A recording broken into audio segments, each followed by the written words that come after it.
Hello everyone, welcome to पढ़ो NCERT.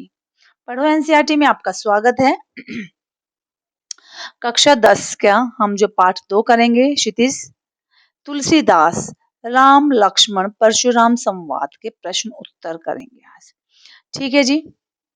जिन्होंने ये लेसन ना पढ़ा हो वो जाके चैनल पे हमारे इसके क्वेश्चन आंसर्स देख लेसन को पहले समझ सकता है, फिर क्वेश्चन आंसर पढ़ सकते हैं आप, क्योंकि लेसन पढ़ना ज़्यादा ज़रूरी है। बिकॉज लेसन पढ़ने से हमें सारी चीज़ समझ में आ जाती है, क्वेश्चन आंसर बहुत इजीली समझ में आते हैं। तो आप क्वेश्चन आंसर पढ़ने से पहले एक बार लेसन जरूर समझिए। चलिए क्वेश्चन आंसर स्टार्ट करते हैं। क्वेश्चन आंसर स्टार्ट करने से पहले सबसे पहले आप क्या करेंगे, वीडियो को लाइक करेंगे, शेयर करेंगे और हमारे चैनल को सब्सक्राइब जरूर करेंगे। तो हमारे चैनल को सब्सक्राइब कीजिए। ठीक है बच्चों, स्टार्ट करते हैं हम चैप्टर तुलसीदास जी का। अब सबसे पहले शॉर्ट क्वेश्चन आंसर है। हाँ, ठीक है। परशुराम के क्रोध करने पर लक्ष्मण ने धनुष के टूट जाने के कौन कौन से तर्क दिए। कि जब धनुष टूट गया था तो परशुराम जी को बहुत क्रोध आया, तो लक्ष्मण ने जो धनुष था वो टूट जाने पर क्या किया, तर्क दिए कि धनुष क्यों टूटा। तो उन्होंने कहा, हमने बचपन में, उन्होंने व्यंग करते हुए कहा, शांत करने व व्यंग कसते हुए कहा, हमने बचपन में ऐसी कई धनुनियां तोड़ी हैं, तब तो हमें कभी ऐसा क्रोध नहीं किया गया। और दूसरा क्या कहा उन्होंने, या तो जैसे कुछ काम बिगड़ जाता तो क्या कहते हैं, करते हैं ना, कुछ ना कुछ कहते हैं, ये बेकार था, ये ऐसा था वैसा था। तो कहते ये धनुष बहुत पुराना और जीर्ण शीर्ण था, जो श्री राम के छूते ही टूट गया। इसमें सम का कोई दोष, राम का कोई दोष नहीं है। हमारी दृष्टि में सभी धनुष समान है, फिर इस धनुष पर विशेष ममता किस कारण है। अब आपको अलंकार पहचाने। बालको बोली बधो नहीं तो ही, मीन्स इसमें ब वर्ण की पुनरावृत्ति के कारण बा के कारण अनुप्रास अलंकार है। ठीक है। कोटि कुलिस सम वचनु तुम्हारा, यहाँ वचनों की तुलना कुलिस वज्र से की गई है तथा समवाचक शब्दों का प्रयोग हुआ है, इसलिए यहाँ उपमा अलंकार है। साथ ही क वर्ण की अनुवृत्ति से आवर्ती से अनुप्रास अलंकार भी है। अवधी भाषा आज किन किन क्षेत्रों में बोली जाती है। अवधी भाषा मुख्य रूप से उत्तर प्रदेश की अवध, अयोध्या, फैजाबाद, गोंडा, बहराइच, बस्ती, प्रतापगढ़, सुल्तानपुर, लखीमपुर खीरी आदि तथा नेपाल के सीमावर्ती क्षेत्रों में बोली जाती है। तुलसीदास जी का जन्म कब और कहाँ हुआ। इनका जन्म 1532 में उत्तर प्रदेश के बांदा जिले के राजापुर गांव में हुआ।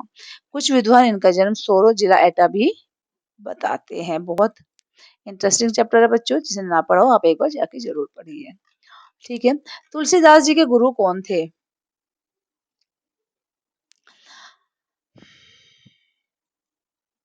तो इनका बचपन अत्यंत संघर्षपूर्ण था। माता पिता से वे अलग हो गए थे। कहा जाता है उनके गुरु नर हरिदास की कृपा से ही उन्हें राम भक्ति का मार्ग प्राप्त हुआ। उनकी प्रमुख रचनाएं कौन सी है, रामचरितमानस, कवितावली, गीतावली, दोहावली, कृष्ण गीतावली और विनय पत्रिका। तुलसीदास जी ने किन दो मुख्य भाषाओं में काव्य की रचना की है, तो आपको सबको पता ही है, अवधी और ब्रज भाषाओं में। ठीक है। उन्होंने जो मोस्टली काव्य हैं वे बनाए हैं। परशुराम जी शिव धनुष टूटने पर क्यों क्रोधित हुए। अब जो चीज देखो किसकी प्रिय होती है तो हम क्रोधित आ ही जाता है ना। रिंग बन गई है तो परशुराम जी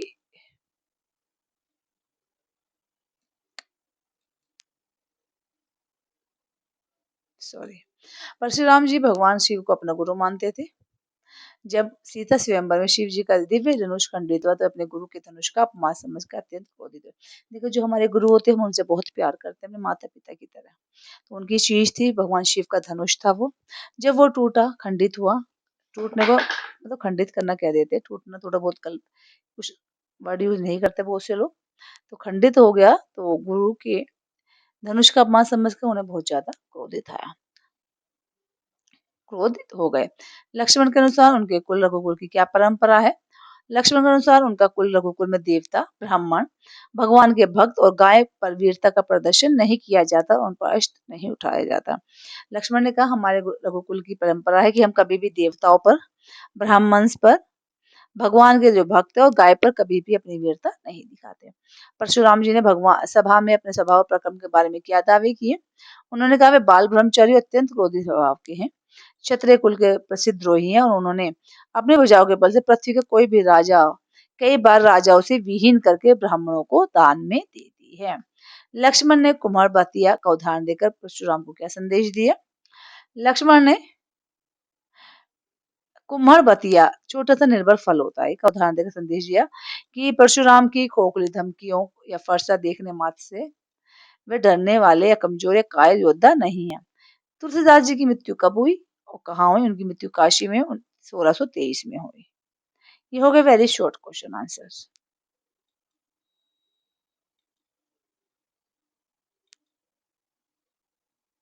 ठीक है, अब हम आएंगे लॉन्ग क्वेश्चन आंसर्स।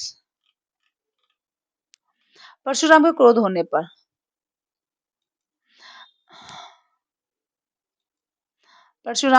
होने पर राम और लक्ष्मण की क्या प्रतिक्रिया हुई और उनके आधार पर दोनों के स्वभाव की विशेषता बताओ।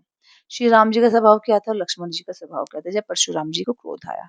श्री राम का स्वभाव था धैर्य, नम्रता और संयम। राम अत्यंत शांत, विनम्र, धैर्यवान है।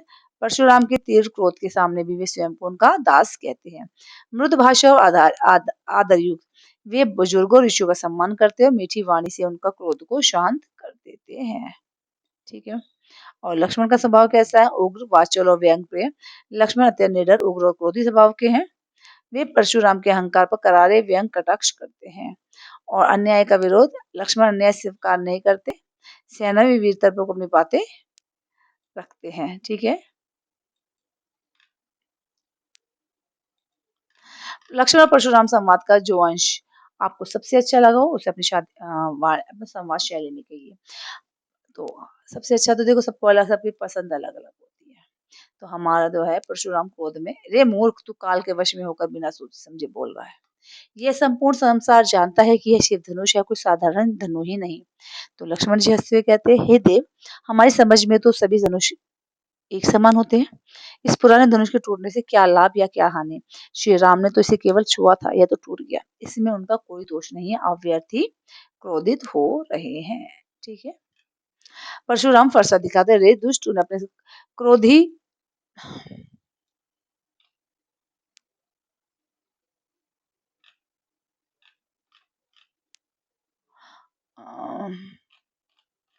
कहाँ गए भाई साहब? क्वेश्चन एकदम ऐसे गायब हो जाएंगे। हम्म, कहाँ गए क्वेश्चन? हाँ, ये हो गया था, सेकंड क्वेश्चन था। अरे दुष्ट, तूने अपने क्रोधी स्वभाव के बारे में नहीं सुना? मैं केवल बालक समझकर तेरा वध नहीं कर रहा हूँ। ठीक है, तू मुझे केवल साधारण मुनि मत मान। परशुराम ने अपने विषय में सभा में क्या क्या कहा, निम्न पदांशों के आधार पर लिखिए। बाल ब्रह्मचारी अति कोहे, विश्व विदित क्षत्रिय कुल द्रोही। इसका मतलब है वे बाल ब्रह्मचारी हैं, अत्यंत क्रोधी स्वभाव के हैं। वे क्षत्रिय कुल के विनाशक के रूप में संपूर्ण विश्व में प्रसिद्ध है। उन्होंने अपनी भुजाओं के बल से इस पृथ्वी को अनेक बार राजाओं से रहित किया और जो पृथ्वी जीत ली उसका क्या किया? वो ब्राह्मणों को दान में दे दी। अपने फरसे का भय दिखाते हुए वे कहते हैं, इस फरसे ने सहस्त्र ब्रह्मों को की भुजाएं काट डाला था। उनका एक कठोर फरसा इतना भयंकर है कि माताओं के गर्भ में पल रहे बच्चों का भी नाश कर देता है। लक्ष्मण ने वीर योद्धा के लिए क्या क्या विशेषता बताई है? उन्होंने लक्ष्मण ने बताई है कि सच्चा वीर योद्धा युद्ध के मैदान में अपनी शूरवीरता का प्रदर्शन कर्म से करता है, केवल बातों या दिखाकर नहीं। आत्म प्रशंसा का भाव, वीर पुरुष कभी स्वयं अपनी प्रशंसा या अपने मुख से बखान नहीं करते। धैर्य और क्षमाशीलता, सच्चा योद्धा मतलब उन्होंने जो वीर योद्धा होते हैं वे कैसे होते हैं? वे कहते हैं रणभूमि में पराक्रम दिखाते हैं, अपनी प्रशंसा खुद नहीं करते, दुर्बलों पर दया करते हैं, कायरता का अभाव है। धैर्य और क्षमाशीलता है, सच्चा योद्धा महान धैर्यवान और शोभ रहित होता है। दुर्बलों पर दया, रघुकुल परंपरा के अनुसार वीर योद्धा देवता, ब्राह्मण, भक्त और गाय पर अपने शस्त्र का यूज नहीं करते, केवल कायर ही शत्रु को सामने देखकर अपनी प्रशंसा और शेख ही बखारते हैं।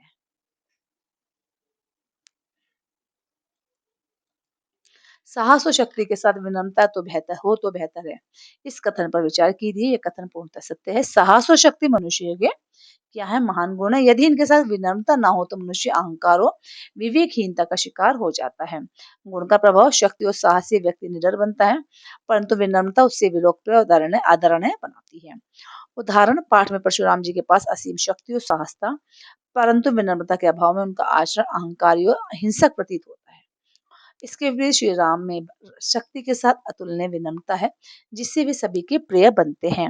निष्कर्ष, विनम्रता व्यक्ति को शांत और विवेकशील बनाती है, जिससे शक्ति का सदुपयोग लोक कल्याण के लिए होता है।